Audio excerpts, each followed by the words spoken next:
በዘመናዊ የእርሻ መሳሪያ ትራክተር በማረሳቸው ጊዜያቸውንና ጉልበታቸውን መቆጠብ እንደቻሉ በምስራቅ ጎጃም ዞን ደጀን ወረዳ የሚገኙ አርሶ አደሮች ተናገሩ። በዞኑ በተያዘው ዓመት 33 ትራክተሮች ወደ ስራ በማስገባት ከ78000 ሄክታር በላይ ማሳን በትራክተር ለማረስ እየተሰራ ነው ተብሏል። በዞኑ የሚገኙ አርሶ አደሮች ተደራጅተው ማሳቸውን በትራክተር በማረስ ምርታቸውን እንዲያሳድጉም የዞኑ ግብርና መምሪያ ጥሪ አቅርበዋል። የኔና አለሙ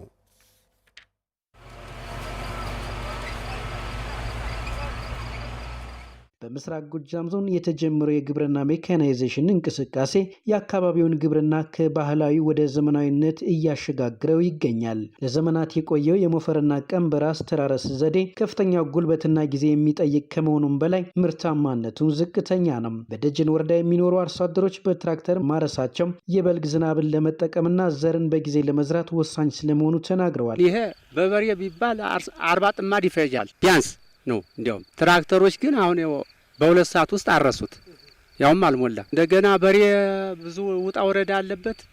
ይሄን ውጣው ብዙ እንበድለዋለን፣ እንገርፈዋለን፣ ምን እንለዋለን። ይሄ ማሽን ስለሆነ በሞተር ነው፣ ብዙ ጠቀሜታ አለው ነው። 4-5 ጊዜ በሬ ተጠመር ነበረ። እሱ ባንዴ እየመሸፈኑ ጥሩ ነው። የአፈር ለምነትን በተጨባጭ ማምጣቱ ይታወቃል። ሁሉም ማህበረሰብ ወደ ቴክኖሎጂው እንዲገባ ያው እያስረዳን ነው ያለን።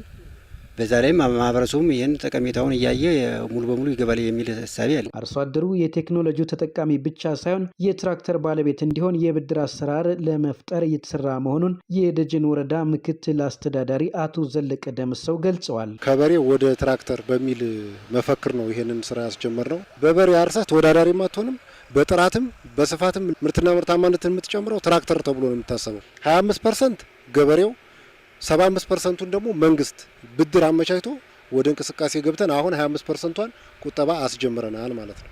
አርሶ አደሮች በክላስተር በትራክተር ማረሳቸው ጊዜ ጉልበትና ወጪን ለመቆጠብ ጠቀሜታ እንዳለው የገለጹት የምስራቅ ጎጃም ዞን ግብርና መምሪያ ኃላፊ አቶ አበበ መኮንን በዚህ ዓመትም 78000 ሄክታር ማሳ በትራክተር ለማረስ ታቅዶ ወደ ስራ ተገብቷል ነው ያሉት። ወደ 33 አካባቢ የሚጠጉ ትራክተሮች ስራ ላይ ናቸው። አሁን በተሻለ መንገድ እየሄዱ ያሉ ወረዳዎች አሉ። ለምሳሌ ባሶሊበን በጥሩ መንገድ በተደራጀ መንገድ ብዙ ትራክተሮችን አስገብቶ አርሶ አደሩን በክላስተር እየተጠቀመ ያለበት ሁኔታ ነው ያለው።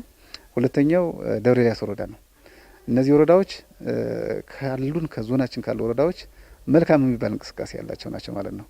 ሌሎች አሁን ለምሳሌ ጎዛምን በመካከለኛ ደረጃ ላይ ያለ ነው። የትራክተር ጅምር እንቅስቃሴ ያለው፣ አዋባል ጅምር እንቅስቃሴ ያለው፣ ደጀን ጅምር እንቅስቃሴ ያለው። አርሶ አደሮቹ በጋራ ተደራጅተው ማሳቸውን በሜካናይዜሽን ማሳረስ እንዳለባቸውም ጠቁመዋል። አርሶ አደራችን የበለጠ በማንቃት ንቃተ ህሊናውን የበለጠ በማጎልበት አሁን በተደራጀ መንገድ ጀምረነዋል። ስፋት እንዲኖረው የበለጠ መስራት አለብን ብለን ወረዳዎቻችን ጋር በየቀኑ በስልክም በአካልም መደን እየደገፍን ስለሆነ ይህን የበለጠ ካጠናከር ነው ግብርናን ሜካናይዝድ ለማድረግ ሩቅ አይሆንም፣ ጀምረነዋልም እያየነውም ነው። በዞኑ የተጀመረው የትራክተር እርሻ ንቅናቄ ግብርናን ለማዘመንና ትርፍ አምራች ለመሆን የሚረዳ በመሆኑም የግብርና ባለሙያውና አርሶ አደሩ ርብርብ ሊያደርግበት እንደሚገባም ተመላክቷል።